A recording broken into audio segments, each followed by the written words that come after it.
Marten ditembak mati, buru 11 anggota KKB pembantai 4 pekerja jalan, AKP Tommy Marbun masih hilang. Perburuan DPO anggota KKB OPM ini setelah membantai 4 pekerja proyek pembangunan Jalan Trans Moskona Barat Moskona Utara di Teluk Bintuni, Papua Barat, tanggal 29 September tahun 2022 lalu.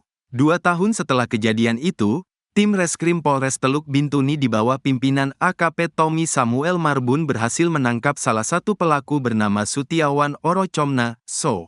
Kasat Reskrim Polres Teluk Bintuni AKP Tommy Samuel Marbun sebelumnya mengungkapkan, pembunuhan pekerja jalan Trans Papua itu diotaki oleh Denny Mos dan Arnold Kocu.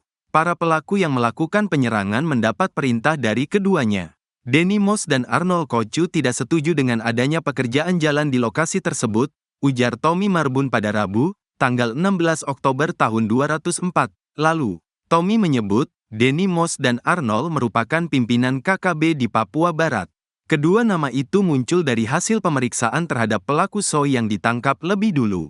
Denny Mos itu Panglima Kodap 4 Sorong Raya, sedangkan Arnold Kocu itu Komandan Operasi Perang Kodap 4 Sorong Raya, ungkap Tommy Marbun. Tommy melanjutkan, pelaku So sedianya sudah keluar dari anggota KKB setelah aksi penyerangan tersebut. Namun aparat tetap memproses So karena aksi kejahatannya. Salah satu dari mereka bisa keluar. Itu hasil negosiasi dan penggalangan yang saya dan tim lakukan dari tahun 2023, tuturnya. Tommy Marbun mengatakan, ada 11 anggota KKB OPM lain yang masih dalam pengejaran. Mereka sudah ditetapkan sebagai daftar pencarian orang, DPO, yang terlibat langsung dalam penyerangan yang menewaskan 4 pekerja proyek Jalan Trans Papua tersebut. Adapun 11 buron atau DPO yang dimaksud, yakni Martinus Aisnak, Manuel Aimau, Barnabas Muuk, Tom Aimau, Mattia Aisasher, Willy Sakov, Manfred Fatem, Marten Aikingging, Thomas Muuk, Frenggi Muuk, dan Habel Orocoma.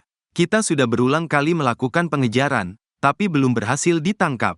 Memang kami tidak ekspose untuk menghindari agar mereka tidak semakin jauh, jelas Tommy.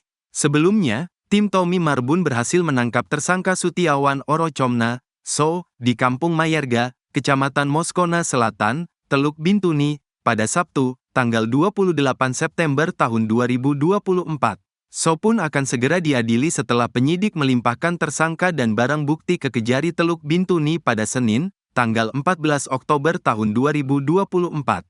Atas perbuatannya, So dijerat pasal 340 KUHP Subsider, pasal 338 KUHP Junto, pasal 55 ayat 1 ke 1 atau pasal 56 ayat 1 KUHP dan pasal 170 ayat 2 ke 3 KUHP. Tersangka terancam pidana 20 tahun atau seumur hidup, berdasarkan keterangan So bahwa perannya hanya ikut serta dalam pembunuhan tersebut.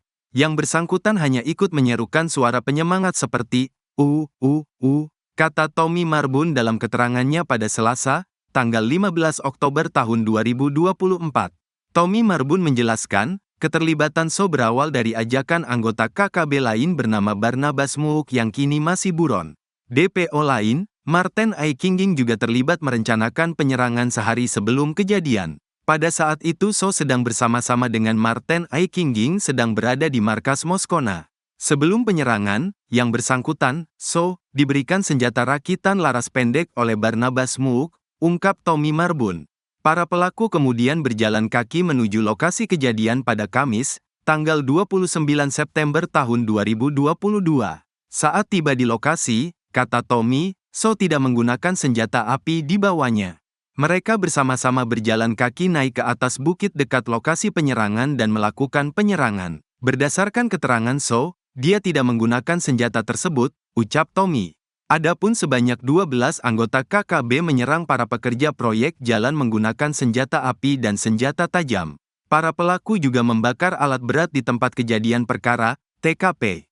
Selain itu, So bersama rekannya juga melakukan pembakaran alat-alat yang digunakan oleh pekerja jalan tersebut, imbuhnya. Dari 14 pekerja jalan yang diserang, 4 diantaranya meninggal dunia. Korban tewas ditemukan dalam kondisi mengenaskan di lokasi kejadian. 2 di antaranya ditemukan dalam kondisi hangus terbakar.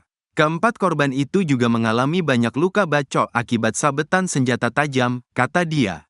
Keempat korban tewas berasal dari Pulau Sulawesi, yaitu Yafet Jorgen Rompis asal Sulawesi Utara. Sementara 3 lainnya asal Sulawesi Selatan, Sulsel, yakni Sudarmin, 46, Abbas Mana, 52, dan Armin, 43.